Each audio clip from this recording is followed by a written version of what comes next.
If you found this podcast, chances are you're a high achiever and you're successful. But now you're stuck and stressed, and you realize that everything you've created hasn't given you the fulfillment and the joy you thought it would. This is where we discuss the keys of high performance mindset and stepping into the next best version of yourself. Welcome to the Positive Persistence Podcast. Welcome back to another episode of the Positive Persistence Podcast, where we bring you stories to inspire you and strategies to help you tap into your potential and become your best self. Today, we are joined by an extraordinary advocate and motivational speaker whose journey of resilience will uplift and empower you for sure.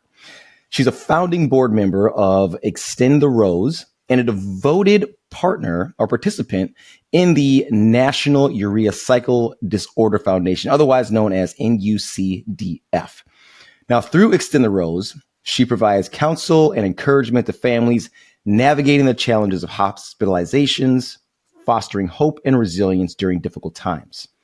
She also collaborates with Gift of Life, advocating for organ donation education in regional high schools, and shares her powerful journey through speaking engagements with organizations like Make-A-Wish Foundation. Victoria Mitchell, welcome to the show. Wonderful. Thank you so much for having me. Honored to be here. I am really excited to have you on the show. And just for our listeners and viewers, Victoria and I met at an Amberley Lago event last year. And Victoria had the esteemed pleasure of getting called out of the audience and put on stage in front of everybody, which it looked, Victoria, like you were a little uncomfortable with that, but you got up there and you did it anyway. And that took so much courage. And I was just really taken aback how you just got up there and did it. I was indeed uncomfortable. That is a very true statement. I actually didn't know it at the time, but the girl behind me at the table actually kicked my chair telling me to go because I was hesitant. But then Renee was looking for someone who was uncomfortable. And I was like, oh, I guess that's me. And I just started walking up. Yeah, you fit the bill and it worked out. That was awesome. So Victoria, again, I want to thank you for being on the show because I want to highlight your story. And typically with guests on the show, we say, okay, let's start back at childhood and kind of build your story from there. But I mean, your story starts there at childhood. So your story of surviving a rare disorder and undergoing, well, I won't give away your story, but undergoing some interesting circumstances at a very early age is really extraordinary. And I was hoping that you could, number one, unpack your story for us and kind of tell us what happened. And at the same time, if you can, kind of illuminate for us what it was like growing up with such a unique health challenge, if we will. Sure, absolutely. So I'm actually going to start a little bit backwards, only because I am actually just past my 28th anniversary of my liver transplant. So that's why I'm starting backwards. So I like to say I'm turning 32 next week, but we like to say that I turned 28 this year because my life didn't effectively really start until I was 4 because I was sick so much and in the hospital as a child, as you alluded to already. So yes, I was born with a rare metabolic disorder housed in the liver with the urea cycle. So for those who don't know, and honestly that's most people and I wouldn't know if I didn't experience it, the urea cycle is made up of different amino acids and acts as a filtering system within the liver. So you need every one of those pieces in order to effectively clear waste from the system. When that doesn't happen, such as was the case with mine, it turns the waste into nitrogen, which is ideal, but instead of eliminating through urination, it builds up and turns into ammonia and actually goes up to the brain. So early symptoms are made like colicky, sleep deprivation, jaundice is a significant one. And when a baby is born, ideally you want them to have all the protein from their mother's milk to grow bigger and stronger. Well, protein was actually the kryptonite for this. So I had Really? to have very, very monitored protein. So depending on how I was sick or how I was growing, I could only have certain milligrams of protein every day. So we were doing old school tracking it in a journal just to make sure I didn't get too much. And then if I did have high ammonia, I'd have to go to the hospital. We'd have to draw the labs. And get this, it has to be put on ice and then transported very quickly. So it's also very easy to incorrectly draw ammonia levels. But luckily, the doctors found this quickly on me, which is important in this. Otherwise, there's progression, brain death, developmental delays, and Oh, then okay. ultimately even death. So they Hmm. found it on me. At this point in 1993, of everybody in the world, and I'm sure people here have been 1 in 4 in a room or 1 in 4 in something, I was 1 in 4 in the world. So with citrullinemia, that was what the disease was called. There's several others Okay. in that grouping. Citrullinemia being the rarest of the ones in the grouping, and it's more commonly diagnosed in boys. So if that doesn't tell you how rare it is, I don't know what does. Now Right. it's actually 1 in 257,000 approximately, but they diagnosed it so quickly on me because my older brother actually had the same disorder. Unfortunately, they did not find it within on him in time, and he passed away prior to my having been born. Mm. But so yeah, picture this. Not only my number was a 4 in the world that year, and both parents have to carry this gene, and it's ultra recessive. So we're talking crazy odds here because my parents had already had a kid born with this who Hmm. passed away from it. Right. So now she Right. has 2 kids, and then I have a younger brother who was actually not afflicted by this. So that's just a little bit When, about it. And now yeah. I speak. When did they actually diagnose you? Like, how old were you when they actually diagnosed you with the disease? There is various tests for this disorder, and of course, with medicine having gotten better over time, these tests have gotten more accurate as well. But there's an Hmm. in utero test, and my mom actually took that test with me, and she was cleared, so saying I would not have this Really? disorder. Hmm. However, at 3 days old, we had drawn my labs, and because we didn't have electronic health records back then, yeah, any teenagers listening, we didn't have those back then. We had to, everything was on paper, and they actually lost the orders. So my mom is calling, they're Oh frantically no! looking, and so they found it another day later, and when they read the results, that's when they figured out I had it. So they called my mom frantically and was like, yeah, get her to the hospital now. Wow. So you were still technically like a newborn Yes. when you were actually diagnosed, or when they found your diagnosis, I guess. That's correct. There are some Yeah. late onsets because people never get diagnosed and they might not diagnose it until 18, but that's like a different form. The more common form of this already rare disease is neonatal onset, which is what I had. But yes, the earlier the diagnosis, the better. What were some of the challenges that you had growing up dealing with this disease? I guess what are some of the challenges you had before, I guess, leading up to your liver transplant? I'm going to rely on stories and essentially what my parents have told me during this time because I was a baby. But I Sure. know that growing was a significant challenge because we had to Hmm. highly regulate my protein. The protein, And yeah. one day I'd have, let's just call it 32 grams of protein, and then I'd get a spike in ammonia, so then I'd have to go get labs, and they'd have to reevaluate, etc., etc. And with that being said, just managing protein was a big challenge. Also, a challenge was research, just because it wasn't very well known yet. So my mom oftentimes knew more than the doctors because she was doing research, reading all of the library books and encyclopedias, whatever she could get her hands on at the time. So that was another challenge, was knowing more than the doctors, and the doctors were very adamant that no, she cannot have breast milk. Well, my mom was like, no, she has to have breast milk. So my mom essentially would pump however many times a day, put all the nutrients and stuff I needed in it, and then essentially we had to, like, I could only have a certain amount of what she pumped, so she'd have to do a degree of pump and dump too. How old were you when you actually had the liver transplant? So I was 3, almost 4, and that was in 1997. Do you know how long you were you on a waiting list? Was it just a already available liver once it was decided that you needed to have a transplant? Yeah, so great question. A lot of times with the transplant list, especially now, it depends on a lot of factors: age, how sick you are, proximity, just several different factors because different organs can be viable outside the body for different periods of time. The Hmm. liver, I think, is 6, could be wrong about that. But essentially, so when you have a donor, they call and say, hey, get here now.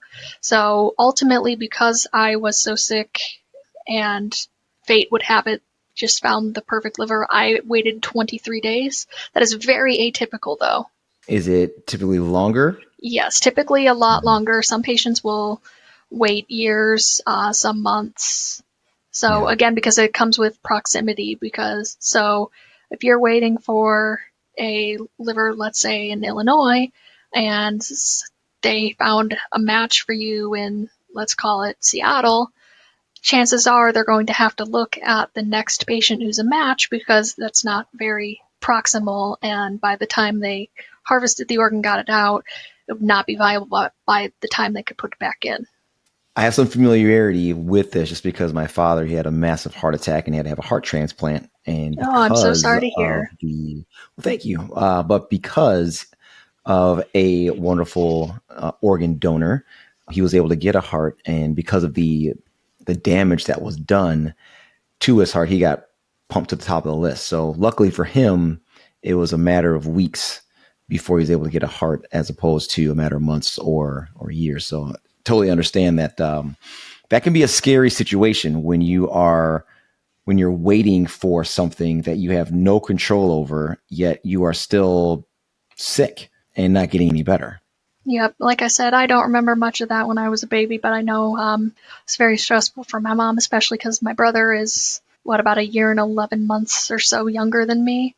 So Hmm. while I was going through what's called the heat of this, my mom was also trying to raise another baby. So there was times when I'd have an episode and I'd have to go to the hospital, and my brother would be with someone my grandma knew through Bible study or something. So the family didn't always know the person very well who my brother would have to go to. So it was Yeah. definitely challenging. Plus, my brother, he reasonably so was not always sure my mom would come back, even as a baby. He had that little instinct. So he never took a bottle either. So he'd go a long times without eating too. Wow. Talk to us about some of the other challenges that you had just growing up after having this liver transplant. Like, how was your life affected by that? Yep. So growing up, when I did get the transplant, I now don't have to regulate protein. However, I know there was a lot of a transition period because typically I was eating everything without protein. So, for example, if we went to McDonald's, I was allowed to eat the ketchup packets and the fries and then have like 2 bites of the hamburger. But as Hmm. I got to be older, like 5, 6, 7, whatever, I needed more protein and I didn't have a regulation on it. Well, like most kids who have these diseases, they get so used to not really eating protein that we don't really like protein. So getting that acclimation back is Hmm. quite the challenge. It's just a very, even for a kid, like, oh, I wasn't supposed to eat that, but now I can eat that. And then another challenge was with germs because I am immunocompromised. So essentially, I take a medication called, well, the name brand is Prograph, but I take the generic, which is tacrolimus. I take that Hmm. twice a day. So essentially, I have to be very careful around being around like germs and dirty needles to prevent hepatitis C, B, C, one of the two. And so I don't, luckily these days, I don't get sick often. I did more so as a child, but like if I got sick, Sure. most kids are going to miss, what, 3 days of school? Sometimes I'd have to Hmm. miss a month of school. So staying caught up in school. Yeah. Also, I didn't really hit developmental milestones at the same rate that other kids were. So, Hmm. like, for example, most potty training is done at 2.5. I wasn't potty trained until I was like 4.5. So, also additionally, just with all those milestones. I really didn't talk either prior to having my transplant, but then I got my transplant and mom said I was speaking in sentences immediately afterwards. So essentially my body getting used to this as well. Immediately after transplantation, the protocol medication at the time was cyclosporin. Well, me being me and already having great odds everywhere, I was allergic to cyclosporin. So I had to get tacrolimus, which was in clinical trials for another 4 years before actually being accepted into the market truly. Now, luckily that worked. So I have clinical trials to thank. I guess I always kind of felt different too, because there's a clear visible mark or scar across my abdomen, and no one else really had that. So for anybody who has seen Harry Potter, the Mirror of Erised, I think that's how you pronounce it, when you can see essentially whatever you want. When I was a little kid, I used to be like, oh, I'd see myself without a scar. That'd be so cool. It's time to ask yourself, when was the last time you prioritized you? Did you know that research shows that nearly 85% of high performers struggle to maintain a performance mindset while juggling the demands of work and personal life? Those who actively prioritize their performance mindset and personal growth are 30% more likely to achieve their goals in business and life. If you're feeling crippling stress and anxiety, or if you're feeling guilty when you take a moment for yourself, or if you're stuck in the grind and feeling burnt out, you're not alone. Many of us yearn for more, but struggle with the fear of being judged or feeling selfish. And you want to step into the next best version of yourself. That's why I created the Rinse Method, which got me from paraplegic to marathon runner. Backed by science-based proven strategies and now customized for high performers like you.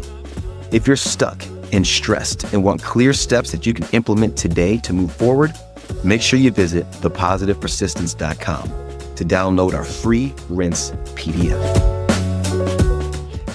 For people like, again, this I know I have experience with it because of my father, but just the idea that now it's been yours for so long, but the simple fact that you had someone else's body part put into your body so it could function properly, it still astounds me. That is amazing to me that, modern science, that we can do that and continue to live a healthy and productive life. Right. And did they give you a span of time? Like, okay, you've got this liver transplant. Now is there any, I guess my question is there any cap on life expectancy after something like that? Because I know that for my dad, they only gave him 12 years to live. Now, this is back in 93, 92, a long time ago, but was that the case for you or no? Well, so prior to transplantation, they didn't really have necessarily the same protocols as they do now. So like back when I had this disease, it was kind of try different things and hope for the best. And now essentially these days, liver transplant for these disorders is like protocol. So essentially kids are getting on the list sooner and maybe having less time for it to progress depending on diagnosis. Ammonia tests are also more accurate these days, and so is the in utero test. When you talk about acceptance, we're talking about like acceptance into your body, acceptance into your into your system, so your body doesn't reject the new organ. Okay, yeah. So in terms of life expectancy, no, it was kind of primarily before my transplant that they were like, oh, she won't live a day, she won't live a week, month, year, if she does, she'll be the best bagger at the Jewel Osco. But because they were concerned about like your cognition and your brain power. Okay. Mm-hmm. And then my mom looked at them and was like, you're all invited to high school graduation. And I think they laughed, but it is true. She did invite them all to high school graduation. I think 2 came. But in terms of life expectancy, it's kind of more so as long as I take care of it. I don't really have a limit that I've heard of per se. But like if I was to go tomorrow and go on a bender for like a couple of days, I'm sure that would shorten my life expectancy significantly. Right. Yeah. But in terms of being 28 years out now, not many people with liver transplants, at least at the center I go to, are so far.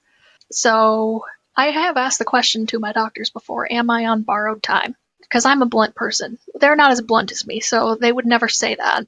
But with that being said, so yeah, I just have to essentially take care of it. But is it possible I'll need another liver transplant one day? Yeah. Is it a definite? No. So I'm kind of an experiment once again, I guess. Where do you feel? Because it sounds like your mom obviously was your biggest advocate at the time and was pushing back against your doctors and just breathing life into what her expectations were for you. Where do you think that came from for her? Because she has medical experts telling her one thing and she just chose not to believe them. And they said, that's, not going to be the case for my daughter. Well, and one of the quotes my mom has given me is actually when a doctor would say something about me, she'd be like, how many of these kids have you seen? One? Well, I've seen two, and one of them's dead. So that is one of the reasons why she would go against a lot of the medical advice per se and why she's so tough. But my mom is also she's a survivor of breast cancer prior to all this. And of course, she had my brother before me who was going through the same thing. And then also my mom has always been competitive in sports and in fact is in the University of Iowa Hall of Fame for swimming. Wow. That's pretty cool. Okay. So she is just a tough person all around and it's got that mental toughness. Yes. Yeah, very tough. And Yeah. I've gotten that too. One time, actually, it was right after, because of all my growing with my transplant and doing sports and stuff. Oh, that was another thing. I was never supposed to play tackle football or do wrestling or like something high impact like that. But I mean, I liked the field sports better anyway, soccer, lacrosse, that kind of thing. So not super high impact. And when I had my hernia surgery, and it's funny because a few weeks later, this sounds bad to say it's funny, but it wasn't funny at the time. But I ended up fainting and I hit my head I fell backwards and hit my head on the bathtub and it broke it. And so I had to, needless to say, I didn't go to school or work that day, whichever it was. And I ended up going to the hospital and ultimately they ran every test in the book. We waited 14 hours and all they could tell me was I fainted. I didn't have a concussion, nothing like that. So my mom's like, oh, I always knew you were hard-headed. Really? Like you broke the tub and no concussion? I did. Yeah, that's I definitely say that you are hard-headed for sure. Now, Victoria, you've dedicated much of your life to creating hope for families facing hospitalizations through Extend the Rose. What inspired you to get involved in that initiative, and what impact have you seen from it so far? With Extend the Rose specifically, we just had our third year of going to Orlando Children's Hospital. We had actually planned on going to more hospitals this year, but we rebranded this year. We used to be based off of the University of Iowa's Extend the Wave, where at halftime during the first home game of the season, everybody would stop and wave to the kids in the hospital because it overlooks the stadium. Yep. But now it's Extend the Rose, because when I was baby, my mom had a rose bush and she called it the Charlie Brown rose bush because it was struggling for a while. Yeah. But when she found out different milestones, such as like being pregnant with me, it bloomed. And then on Mother's Day, it bloomed. So we now have the rose of hope for our family, and we take that rose and we extend it to others. So at this event, which was September 13th, we provided a meal for the kids. We let them have superhero costumes. We had therapy dogs for them to take pictures with. We had the Bozo Buckets game where you have to make it into the different buckets. And one of my mom's clients was actually very generous, and he works with floral, so he actually donated yellow roses so we could give it to every single mom in the hospital. And that event especially was very enlightening because we actually met another family who had a kid in the hospital at that time with one of the urea cycle disorders. His was one of the more common ones. So we were talking to his family for quite a while. Unfortunately, he was just shy of turning 1, and he'd already been transplanted but had complications and passed away just after his first birthday. But we were still there to essentially try and make it better for that family, integrate hope into their journey. And of fate had it that day because I'm also friends with the director of the National Urea Cycle Disorder Foundation, and her daughter also has is now transplanted too after having the most common urea cycle disorder. So us 3 families were talking, and you've already heard me talk about the rarity of these urea cycle disorders, although they're more common now. But we had 3 kids in one hospital in one day. Wow. And it's amazing, I guess, how the universe works, and that it brought you guys together so you could talk to each other and give each other hope. That's so important, I think, for families and for obviously the patients that are going through it. And so that's a great organization. I guess one of a couple that you work with, because I know that through your work with Gift of Life, you advocate for organ donation education in high schools. And I'm wondering, why you feel educating young people is so important, and what kind of message do you hope to leave with those high schoolers when you talk to them? Yep, so when I'm talking to the high schoolers, they have a big decision to make, and I also have to debunk all of the myths around organ donation, because it's essentially, you hear a lot of, well, if I'm a good organ donation candidate, they're not going to do life-saving measures or this, that, and the other. So first off, with organ donation, in all of the deaths scenarios where it's a deceased donation, which is more typical, 2% of deaths are eligible. So when everybody dies, Wow, that's only it. 2% are eligible. Yes. I didn't know that. Because you have to die a brain death. If you die a cardiac death, you can donate like skin and corneal tissue, but you can't donate any major organs if you die a cardiac death. So it has to be a brain death first and foremost. Then they have to do several factors like, are you in good health, or did you have, like maybe a transplant yourself, or did you have, I don't know, hepatitis, or so several factors to rule people out. Of those deaths, I think it's about 25% of people actually signed up to previously to say they would be an organ donor. So ultimately the goal here is to educate them, debunk some myths.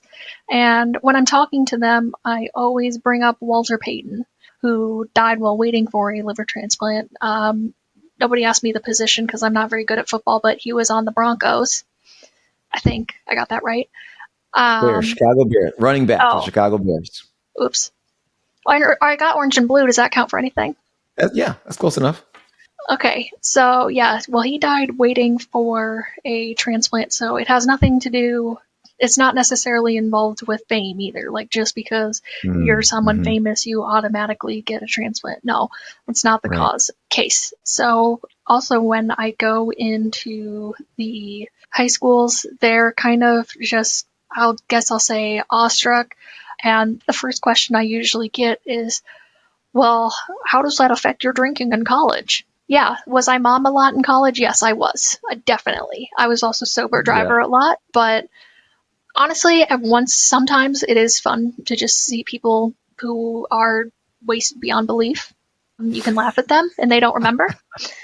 I've also gotten to be a very good actress, so there were times in college when I convinced my friend that I was completely wasted and I hadn't had anything. And then there was another time where I had a cup of water and we had to go because it was closing time. And my friends thought it was vodka and I didn't correct them and I chugged it. And they were like, oh, she can chug vodka. I'm like, okay, yeah, we'll go with it.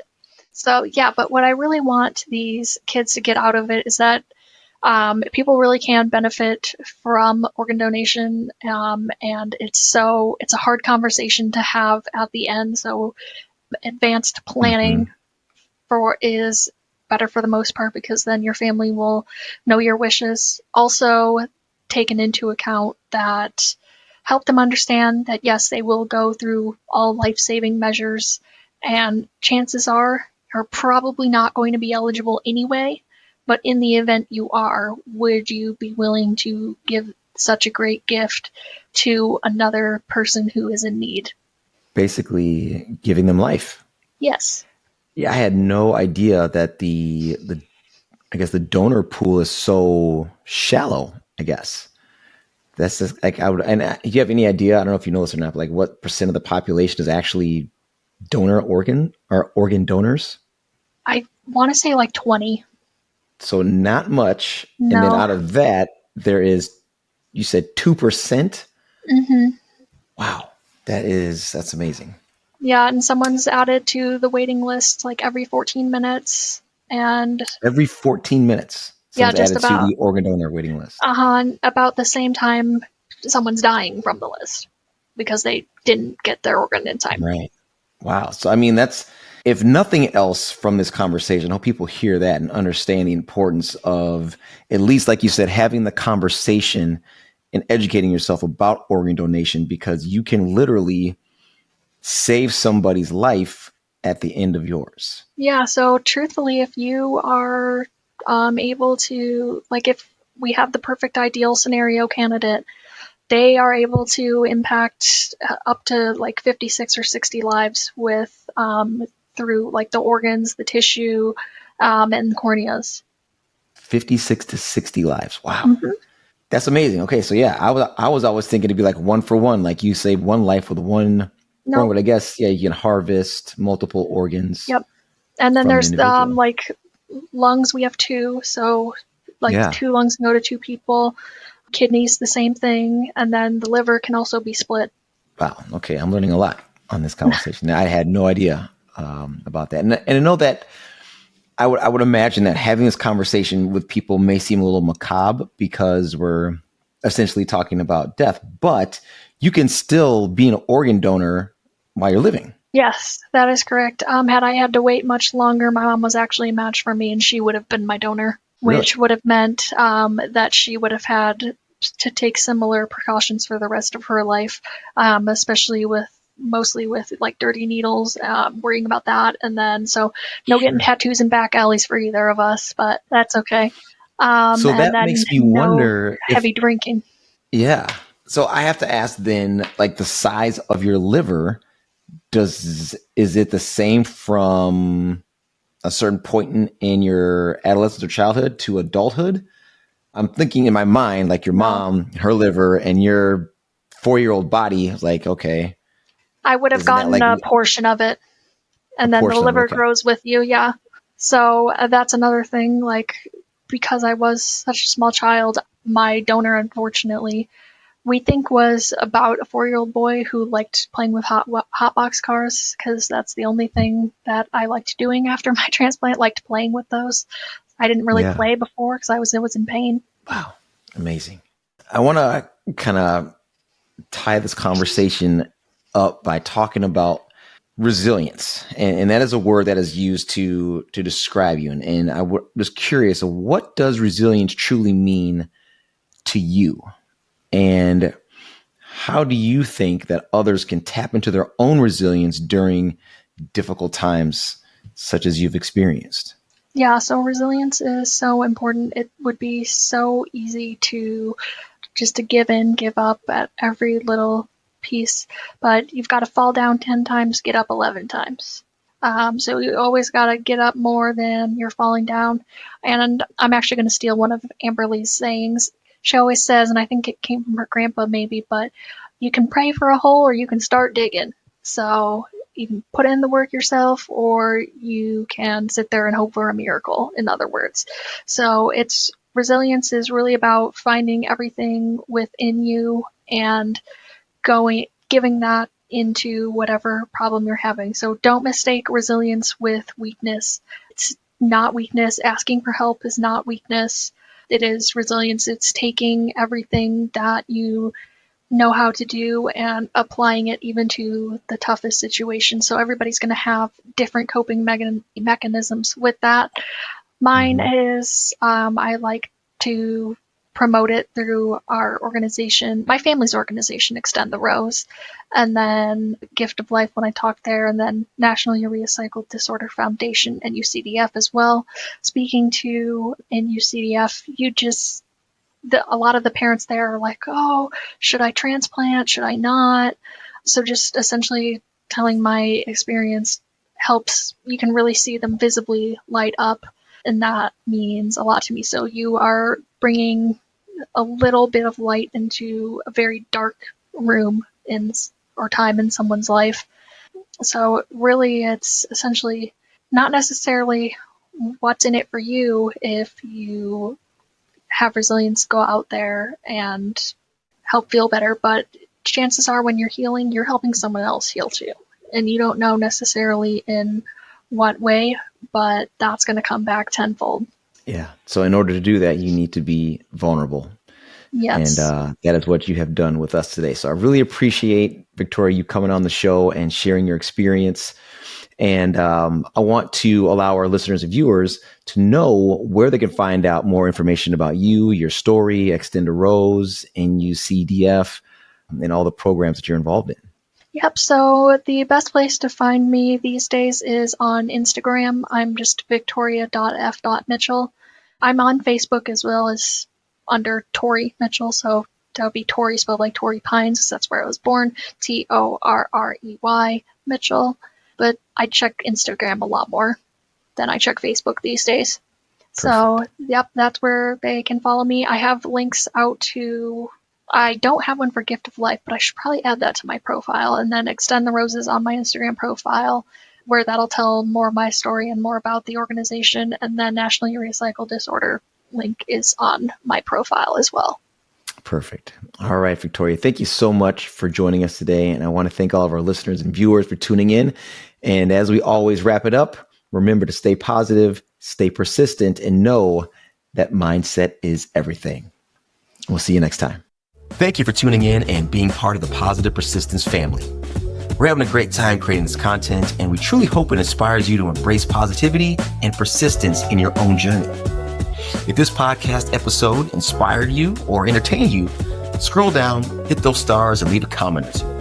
Your 5-star reviews and shares encourage us and help us grow the show. So until next time, stay positive, stay persistent, and remember, mindset is everything.